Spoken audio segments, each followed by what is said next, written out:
PIC.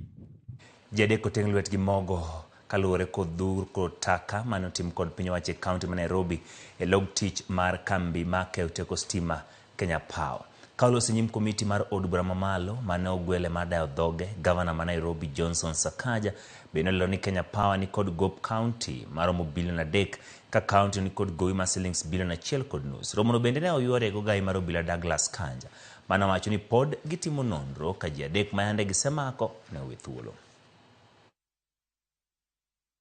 The dumping incident at Kenya Power headquarters was completely uncouth. It was wrong.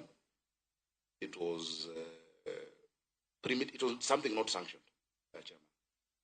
It is something that the government does not do. You know, it was completely off. I will explain the context within which what found our people there, but the dumping of garbage was very primitive.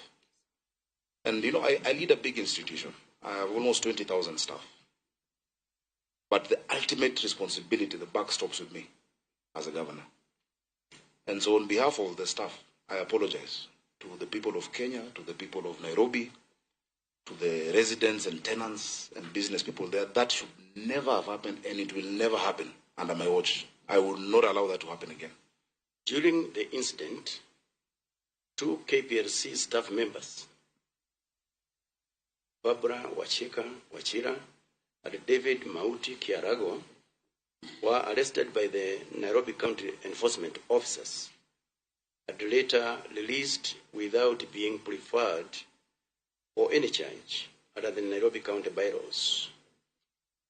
Generally, the offenses we are looking at, Honorable Chair, was sabotage, robbery with violence, illegal waste disposal, and obstruction, contrary to Section 53 of the Traffic Act, amongst others.